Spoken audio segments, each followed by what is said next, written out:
So the big news right now, as we sit here and talk about, it was released yesterday. Going on, Jon Gruden resigns as the head coach of the Las Vegas Raiders. Yes. Was doing a great job this year, head coach of the team. But it came down. A scandal came down. Very.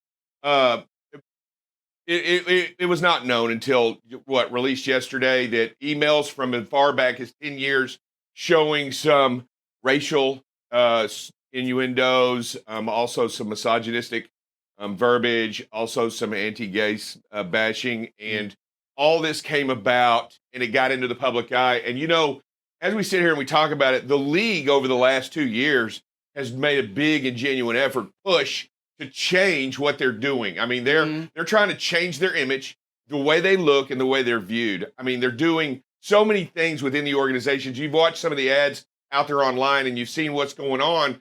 They're really trying to change how they're viewed and what they into their audience. And I'll tell you, this had to be done. I mean, it was no doubt about it after what was released and the information that was given to you. Did you see? What did you think of it? Yeah. A bunch of things came to mind. One is, the emails that you have to, watch what you say, of course. But, this would have never been discovered, but they're investigating the Washington football team about some other misconduct, and they stumbled across Gruden's emails, and it led to some more. But you're right. But it also said to me, how hard is it to change cultures, right? When you have a culture existing, it is very hard because we're in the process of trying to do it with safety. But, even when you've got all these things just things that aren't nice things to be doing right now, or back then. And it just kind of came to light for him. And, the league usually waits to see what the team does. Well, Jon took upon himself to just go ahead and resign and not be a distraction. Yeah, I was watching the ESPN because I was watching a little bit of the game, and they said that he came in, the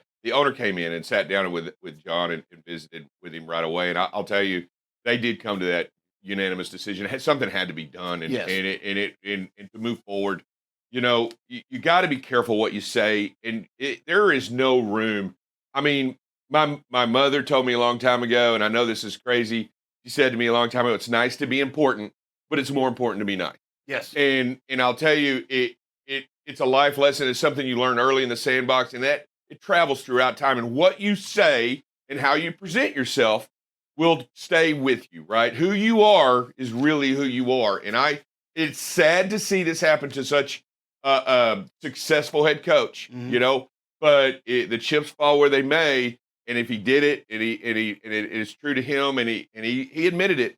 Yeah. The only thing he did say, that's not how I really feel. I just was, those were personal emails, and I didn't know they would go public, but they did. And you know what? You got to be really careful what you do out there. Yeah, and that's why I save every email you've ever sent me.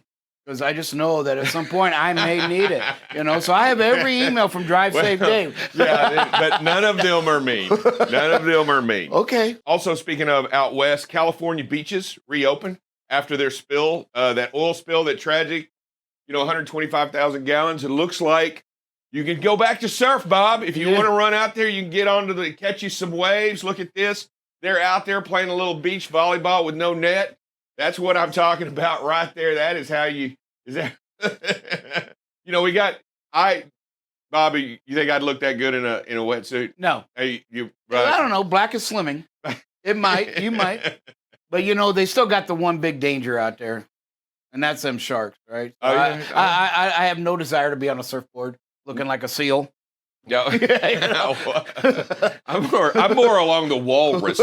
I'm more along the walrus category than the seal. But and speaking of trying to get a better idea of where we're at and what we need to work on, and one of the studies was based on impact of flooding across, because we had flooding going on in several instances with climate change. We've seen some direct impacts not only to the coastal regions, but remember in Kentucky when we have a lot of flooding that was going on there. And I'll tell you, it even goes, it transcends that. But the study report shows that 25% of all roads and services can be directly affected. And what I mean by that is not only will the roads become impassable during flooding, but 25% of them, most of our state highways and stuff like that, but also emergency services like hospitals will become inoperable, police stations will become inoperable. And those firehouses and schools and things like that, where you have services that are provided to the community, that those will be no longer be able to be used because of flooding at that time. So if it can be directly impacted, and we've got to try to find a better way to develop the infrastructure that will help, channel that flood, channel that water, or get that water out. I mean, New Orleans is doing a really good job. See, after they had their flooding nightmare, they've actually done really good job of getting that money. I'll tell you, most people don't realize it, but their pumps did an amazing job in the hurricane that just affected. You didn't see any standing water in the streets. There were people reporting in downtown, in the French Quarter and in New Orleans. They were standing on dry. I mean, it was raining, but the streets were dry. I mean, they're not dry, but there was no standing water. Those pumps did an amazing job to get that water back out of the levees, and the levees did a great job in that region. So put our mind to it, and to go after those problems is really what the infrastructure bill does, and it's for future generations. So I hope that we do a great job in making sure that we focus on the infrastructure and we continue to reinvest in this country, reinvest in the roads, reinvest in the canals, reinvest in all things, whether it be transportation, bridges, roads, hospitals. I mean, we need to reinvest in what we do, because if we don't invest now, we won't seek, or we won't understand the dividends later. And that's how if you don't save now, you're not going to, reap the dividends later, right? You reap what you sow. And speaking of the weather, we talked a little bit about the snow coming in. This week, we are talking a lot about the winter driving conditions. Yesterday, we did snow. Today, kind of put ice on there, but it still kind of goes, usually snow and ice kind of go together a little bit. It can. And so one of the things that are recommended by the Highway Association is, if you're in light snow, then you must reduce your speed by about 15%, right? If you're in heavy snow, it needs to be 40%. If you're in freezing rain or sleet, we recommend look for a spot, reduce it by 50%, but then look for a place to get off, because know the conditions. And if it's going to continue all day, this is going to become ice, and we just don't drive on ice. There's no reason ever to be driving on ice. We saw last year, or this year, I guess it was in February, what ice can do, and it can cause havoc, because many people just won't slow down. And again, it's not your driving you have to worry about. Most of you out there are the safest in the nation, right?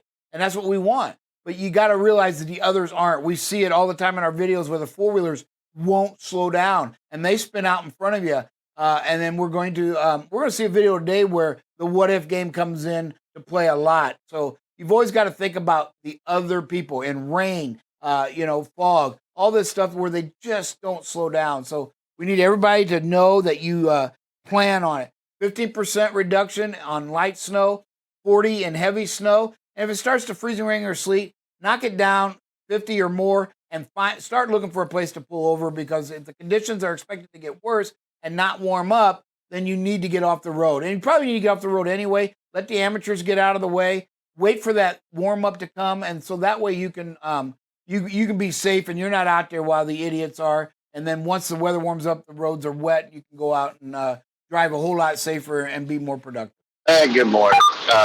Couple things talking about the ice and snow. I'll give you an example of something that happened to me back in January of 1998. My first winter on the road. I come over Sherman Mountain going eastbound on 80 there between Laramie and Cheyenne.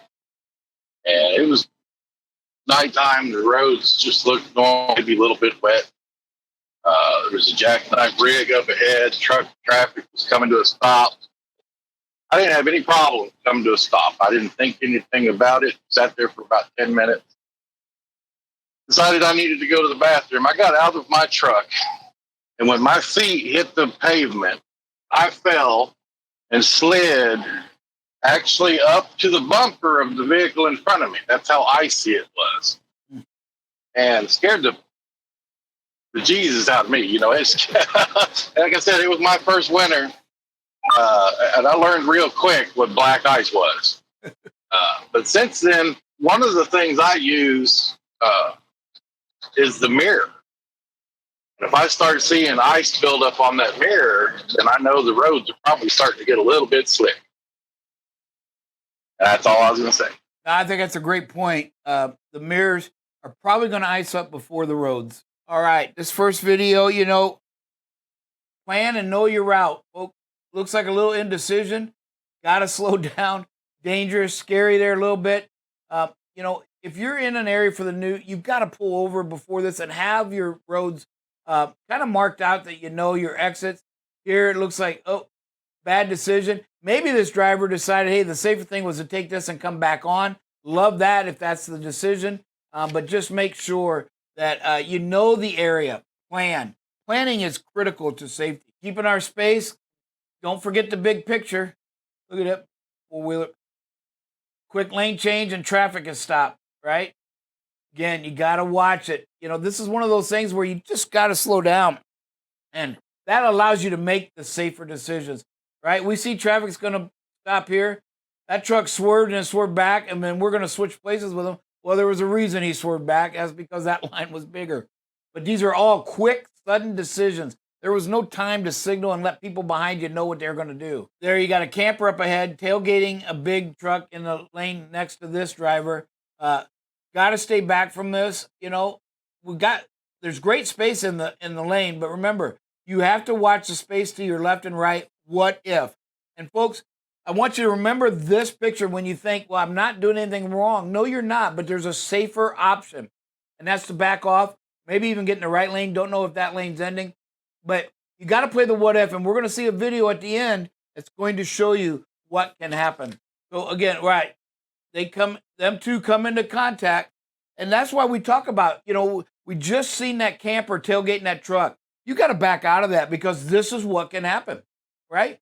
This driver in this thing, look, there's nothing in front of them. They've got a clear lane. But boom, changes in 1 second. Somebody can lose their life. Just so you know, this was sent in. This is not one of our videos. No.